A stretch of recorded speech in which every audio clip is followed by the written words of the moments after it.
மீசான் டிவியின் தமிழ் பேசும் உறவுகளை அன்போடு வரவேற்றுக் கொள்கிறோம். பட்டணிச்சாவை எதிர்கொண்டுள்ள பலஸ்தீன அப்பாவி மக்கள் எலிப்பொறி கேள்விப்பட்டிருக்கிறோம். ஆனா மரணப்பொறிய கையில் எடுத்து அப்பாவி பலஸ்தீனர்களை கொண்டு குவிக்கின்ற இஸ்ரேலுடைய திட்டம் அம்பலமான கதையை பேசுறது தான் இன்றைய காணொளி.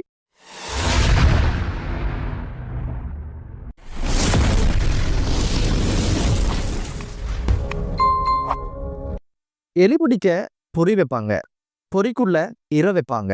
இரைய தேடி எலி வரும், அதுலதான் இறப்பெருக்கி என்பது எலிக்கு தெரியாது. அந்த பொருளை சிக்குண்டு இறக்கின்ற கதை, இந்த கதை அம்சத்தை ஒட்டிய ஒரு கதையை தான் இப்போது இஸ்ரேல் கச்சிதமாக செஞ்சு முடிச்சிருக்குது. அந்த கதையை எப்படி திட்டமிட்டாங்க அப்படின்னு கேட்டீங்கன்னா, 2025ஆம் ஆண்டு மார்ச் மாதம் ஆகும் பொழுதோ இதுக்கு பிறகு உணவு உதவி அப்படின்னு சொல்லி வெளிநாடுகளில் இருந்து கஸாக்குள்ள உட்பிரவேசிக்க முடியாதவாறு ஒரு தடையினை இஸ்ரேல் அரசு நியமிக்குது. காரணம் கேட்டதுக்கு சொன்ன விஷயம் என்ன அப்படின்னு பாத்தீங்கன்னா, பலஸ்தீனுக்காக போராடுகின்றவர்களுக்கும் அந்த உதவி கிடைப்பதனால அதை நாங்கள் அனுமதிக்க மாட்டோம் என்று சொல்லிட்டு நாங்களே இதுக்கான உதவிகளை கொடுக்கிறோம் அப்படின்ற ஒரு விஷயத்த செய்ய ஆரம்பிச்சது. இந்த ஒரு கருத்தை முதலாவது சொன்னது யார் அப்படின்னு கேட்டீங்கன்னா, அவங்களுடைய பாதுகாப்பு அமைச்சும் நிதி அமைச்சும் இணைந்து இந்த செய்தியை வெளியே சொன்னாங்க. என்னடா அப்பாவி மக்களுக்கு உணவளிக்கிற இடத்துக்கு இஸ்ரேல் அரசு வந்தாச்சா அப்படின்னு ஒரு கேள்வி உங்களுக்குள்ள இருக்கும். ஆடு நனையுதே அப்படின்னு சொல்லி ஓனாக்கி கவலை வந்தது போல இந்த கதை. இதனுடைய திட்டம் என்ன அப்படின்னு பாத்தீங்கன்னா, லஸாக்கான ஒரு அறக்கட்டளைய அமெரிக்காவினுடைய உதவியோட இஸ்ரேல் ஆரம்பிக்குது. அந்த அறக்கட்டளையினூடாக உதவிகள் செய்யலாம், உணவுகள் கொடுக்கலாம் அப்படின்னு ஒரு திட்டம் தான் அவங்களுடைய திட்டமாக பேசப்பட்டது. ஆனா நடந்தது அது கிடையாது. இந்த திட்டத்தை எப்போது யோசிக்கிறாங்க அப்படின்னு கேட்டீங்கன்னா, பிப்ரவரி மாதத்துல இந்த திட்டத்தை இலக்கு வச்சுதான் அரசு இத அறிவிப்பு செஞ்சது. உடனடியாக அறக்கட்டளைக்கான பணங்கள் எல்லாம் திரட்டி உடனடியாக கஸாவினுடைய மேற்கு பகுதியில ஒரு மையமும் அதே போல மத்திய பகுதியில ஒரு மையத்தையும் உருவாக்கினாங்க. இதனால உணவுகள் விநியோகிக்கிறேன்னு சொன்ன உடனே மக்கள் பசியோடு இருந்தவங்க அலைமோத ஆரம்பிச்சாங்க. கூட்டம் கூட்டமாக போனில் நின்று உணவுக்காக காத்திருந்தாங்க. இந்த நேரம் தான் இவங்க அவங்களோட திட்டத்தை கச்சிதமாக செய்ய ஆரம்பிக்கிறாங்க. முதல் நாள் இப்படி அலைமோதுற சந்தர்ப்பத்துல முதல் தாக்குதலை இஸ்ரேல் ராணுவம் ஆரம்பிக்குது.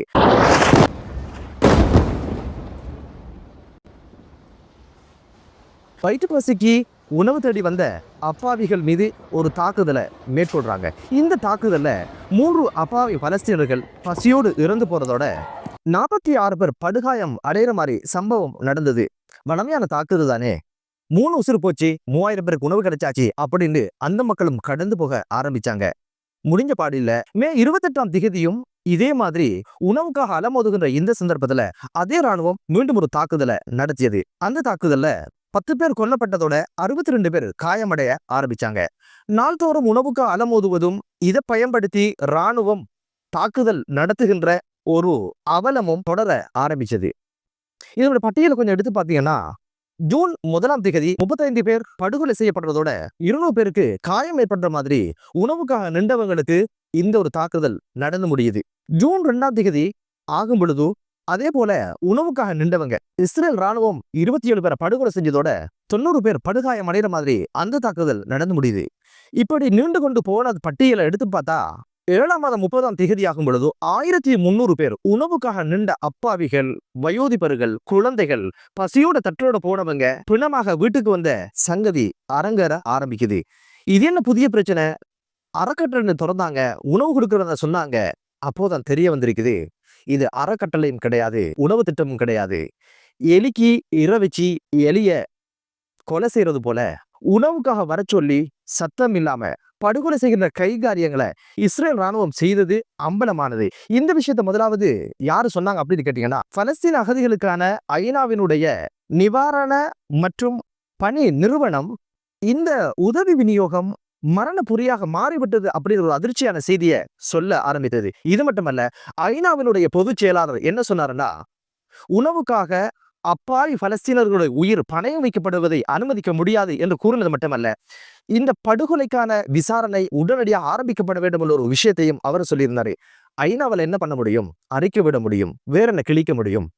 பங்குக்கு டொனால்ட் ட்ரம்புக்கு மைக்க காட்டினாங்க. அவர் என்ன சொன்னாரு அப்படின்னு கேட்டீங்கன்னா, அப்பாவி பலஸ்தீன குழந்தைகளுடைய பசியை எவன் மறுப்பானோ அவன் நெஞ்சில் ஈரம் இல்லாதவன் அப்படின்னு ஒரு கருத்தை சொல்லியிருந்தாரு. பிள்ளையும் கிள்ளி தொட்டிலையும் மாட்டுகின்ற வேலை தானே இது. ஏன் அறக்கட்டளைன்றது எதுக்கு தொடங்கினீங்க? உணவுக்காக போனவங்களை யாரு கொண்டாங்கன்றது தெரியாமையா இந்த ஒரு விஷயத்த டொனால்ட் ட்ரம்ப் பேச ஆரம்பித்தாரு. இந்த கதையெல்லாம் கோமால் இருக்கிற அரபிகளுக்கு சொல்லலாம். ஆனா மனிதநேயம் உள்ள எந்த மனிதனும் இதை ஏற்றுக்கொள்ள போறதில்ல. சர்வதேச மட்டத்துல இது மிகப்பெரிய ஒரு பேசுபொருளாக மாறி இருக்குது.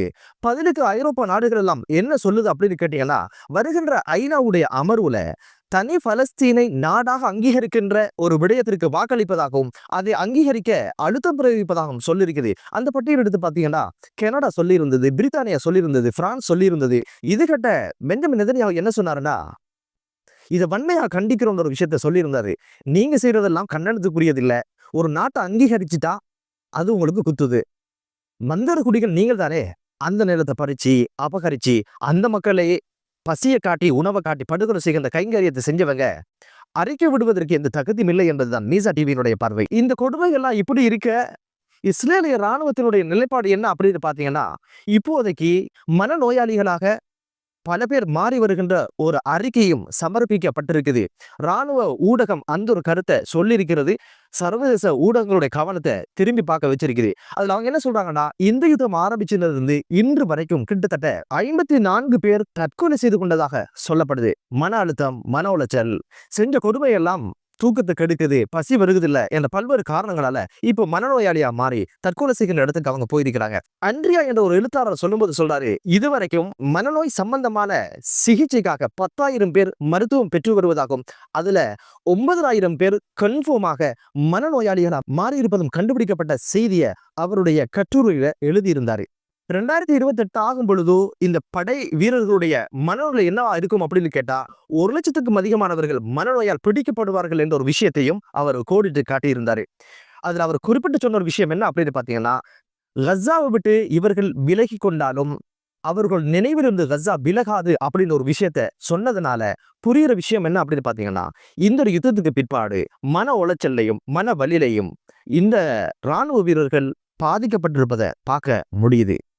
தொடர்ந்து அவருடைய கட்டுரை எழுதின ஒரு விஷயம் தான் 3 ராணுவ வீரர்கள் தீயிட்டு தற்கொலை செய்து கொண்ட விடயத்தை சொல்லும் பொழுதோ, இது பழிக்கு பழி அவர்களை பழிக்கு பழி வாங்கி கொண்ட சம்பவமாக பார்க்க முடிகிறது என்ற ஒரு விஷயத்தை கோடிட்டு காட்டியிருந்ததை பார்க்க முடிந்தது. 4 ராணுவ வீரர்கள் தொடர்ந்து யுத்தத்தில் இருக்க முடியாது, மன உளைச்சலா இருக்குது அப்படின்னு சொன்னதுக்காக உடனடியாக இடைப்படை நீக்கம் அவர்களை செஞ்சு 7 நாள் தொடக்கம் 12 நாள் வரைக்கும் அவர்களை சிறையில் வைத்ததாக ராணுவ தரப்புல சொல்லப்படுது. இப்படி அப்பாவி பலஸ்தீன குழந்தைகளையும் அப்பாவி மக்களையும் கொண்டு குவிக்கின்ற இந்த அவலத்தினால ராணுவத்துக்குள்ளேயே மனநோயாளிகள் உருவாகி இருப்பதை இந்த ஒரு நிகழ்வு எடுத்துக்காட்டுறதை பார்க்க முடியுது. சவுதி அரேபியா பிரான்ஸ் தலைமையிலான ஒரு பிரகடனம் நிறைவேற்றப்பட்டிருக்குது. அந்த பிரகடனத்துக்கு 17 நாடுகள் அங்கீகாரம் கொடுத்திருக்குது.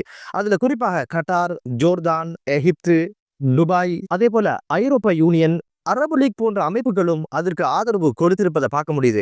அந்த பிரகடனத்துல சொல்லப்பட்ட விஷயம் என்ன அப்படின்னு பாத்தீங்கன்னா, ஹமாஸ் உடனடியாக ஆயுதங்களை களைஞ்சிட்டு உடனடியாக அந்த ஆயுதங்களை பலஸ்தீன் அதிகார சபையிடம் ஒப்படைக்கணும், கஸாவினுடைய அனைத்து நிர்வாக ஒழுங்குகளும் பலஸ்தீன் அதிகார சபையிடம் ஒப்படைக்கணும் என்றதை சொன்னதோட இஸ்ரேல் ராணுவம் உடனடியாக கஸால இருந்து அவங்க வாபஸ் பெறணும் என்ற பல்வேறு விஷயங்கள் அது உள்ளடக்கப்பட்டதாக சொல்லப்படுது. என்னதான் இருந்தாலும் ஒரு யுத்த சூழல் உருவாகியாச்சு, பல்வேறு உயிரிழப்புகளை பார்த்தாச்சு. ஆயுதங்களை கொண்டு யுத்தம் செய்கின்ற கலாச்சாரமும் ஒரு பக்கம் நடந்து இருக்கின்ற போது சத்தம் இல்லாத பசியையும் பட்டணியையும் பகடக்காயா பயன்படுத்தி உயிரை பறிக்கின்ற இந்த கைங்காரியத்தை இஸ்ரேல் செய்தது இப்போது உலகுக்கு தெரிய வந்திருக்குது. முறையான விசாரணைகள் செய்யப்பட்டு இவர்களுக்கான தண்டனை யார் கொடுப்பார்கள் என்பதுதான் இப்போது இருக்கின்ற மிக முக்கியமான ஒரு கேள்வி. எனவே இப்படியான ஒரு அபத்தமான ஒரு வேலையை செஞ்ச பெருமை இஸ்ரேலை சாரும். எனவே இதற்கான தீர்வினை யார்தான் கொடுப்பார் என்ற மிகப்பெரிய ஒரு கேள்வியும் எழுந்திருக்குது.